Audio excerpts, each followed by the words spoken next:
ഒരു വർഷത്തിലൊരു 30 ദിവസത്തിൽ കൂടുതലൊന്നും ഞാനിപ്പോൾ നാട്ടിലുണ്ടാവാറില്ല. എങ്കിലും ഈ നാടും ഇവിടുത്തെ ഓർമ്മകളൊക്കെയാണ് എപ്പോഴും എൻ്റെ മനസ്സിലുള്ളത്. ചെറുപ്പം മുതലേ പറമ്പിലൂടെയും തൊടിയിലൂടെയൊക്കെ ഓടിച്ചാടി നടന്ന് കളിച്ച ആ ഒരു ഓർമ്മ നമ്മൾ വിട്ട് എങ്ങനെ പോകാനല്ലേ. എൻ്റെ കുട്ടിക്കാലത്ത് വീട്ടിൽ തേങ്ങ ഇടുന്ന സമയത്ത് ഇതുപോലെ അണ്ണാറക്കണ്ണൻ്റെ കൂട് ചാടും തെങ്ങിൻ്റെ മുകളിൽ നിന്ന്. അതിനകത്ത് കുഞ്ഞുണ്ടെങ്കിൽ അതിനെടുത്തിട്ട് കൂട്ടിലിട്ട് വളർത്താം, ഇങ്ങനെയൊക്കെ ചിന്തിച്ച് അതൊക്കെ എടുത്ത് നോക്കിയിരുന്ന ഒരു കുട്ടിക്കാലം ഉണ്ടായിരുന്നു.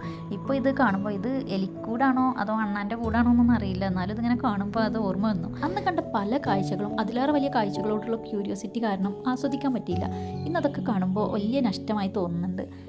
ഇന്നിപ്പോൾ വർഷത്തിൽ 1-2 തവണ മാത്രം നാട്ടിൽ വരുന്ന വെറും ഒരു വിരുന്നുകാരിയാണ് ഞാൻ. അപ്പോൾ ഇതൊക്കെ കാണുമ്പോൾ വല്ലാതെ ആസ്വദിക്കാറുണ്ട്. എൻ്റെ ചെറിയ ക്ലാസ്സുകളിലെ പാഠപുസ്തകത്തിലെ കവിതകളിലും കഥകളിലൊക്കെ കേട്ടിഷ്ടം തോന്നിയ സാധനമാണ് ഈ മഞ്ചാടിക്കുരു. അന്ന് എനിക്കിതെടുത്ത് ആസ്വദിക്കാനോ അല്ലെങ്കിൽ ചില്ലു ഡബ്ബിലിട്ട് സൂക്ഷിച്ചു വെക്കാനോ ഒന്നും പറ്റിയിട്ടില്ല, കാരണം എൻ്റെ ചുറ്റുവട്ടത്തൊന്നും ഇതുണ്ടായിരുന്നില്ല. ഇന്ന് ഇതിനെങ്ങനെ അപ്രതീക്ഷിതമായി ഇവിടെ കണ്ടപ്പോൾ വല്ലാത്തൊരു സന്തോഷം തോന്നി. ഇങ്ങനെ ഒരു മഞ്ചാടി മരം ഇവിടെ ഉള്ളതായിട്ട് എനിക്കറിയില്ലായിരുന്നു. ഇതിപ്പോൾ ഇവിടെ തേങ്ങ വെട്ടിയിരുന്നു, അപ്പോൾ അത് എടുക്കാൻ വേണ്ടി വന്നപ്പോൾ അതിൻ്റെ ഒരു കൊമ്പിടിഞ്ഞ് അങ്ങനെ താഴത്ത് വീണതുകൊണ്ട് മാത്രമാണ് കണ്ടത്. ഈ ഒരു മരമാണ് ഇതിൻ്റെ മഞ്ചാടിക്കുരുവിൻ്റെ മരം എന്നൊന്നും എനിക്കറിയില്ലായിരുന്നു. എങ്കിലും ഇത് കയ്യിലിങ്ങനെ എടുത്തപ്പോൾ നമ്മുടെ പ്രകൃതി തന്നെ തരുന്ന നല്ല ഭംഗിയുള്ള ഇതുപോലുള്ള കളറുകളൊക്കെ കാണുമ്പോൾ കണ്ണിന് വല്ലാത്തൊരു കുളിർമയാണ്. ഇവിടെ നല്ല ഉറുമ്പുണ്ടായിരുന്നു, എന്നാലും ഇതെല്ലാം ഞാൻ മാക്സിമം കിട്ടുന്ന അത്രയും എൻ്റെ കയ്യിലെടുത്തു.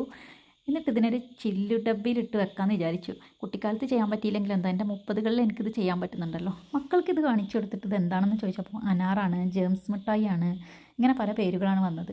ഒരിക്കലും നമ്മുടെ മഞ്ചാടിക്കുരു, കുന്നിക്കുരു ഇതൊന്നും ഇന്നത്തെ തലമുറക്ക് അറിയാൻ സാധ്യതയില്ല.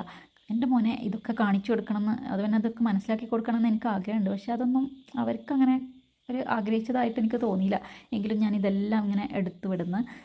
വല്ലാത്തൊരു സന്തോഷമായിരുന്നു ഇത് കിട്ടിയപ്പോൾ. ഒരിക്കലും പ്രതീക്ഷിക്കാതെയാണ് മഞ്ചാടിക്കുരു എൻ്റെ കയ്യിൽ വന്ന് പെട്ടത്. ഞാൻ ഈ ബാംഗ്ലൂരൊക്കെ ഈ പൂജേൻ്റെ സമയമൊക്കെ ആകുമ്പോൾ റോട്ടുകളിലൂടെയൊക്കെ ഇതിങ്ങനെ കിടക്കുന്നത് കാണാറുണ്ട്. അപ്പോൾ ഞാൻ മേലേക്ക് ഇങ്ങനെ നോക്കും ഇതിൻ്റെ മരം അവിടെ എവിടെയെങ്കിലും ഉണ്ടോയെന്ന്, കാരണം ഇതിൻ്റെ മരം ഏതാണെന്നൊന്നും എനിക്കറിയില്ലായിരുന്നു. അപ്പോൾ എന്തായാലും ഇത് കിട്ടിയപ്പോൾ വല്ലാത്തൊരു സന്തോഷം.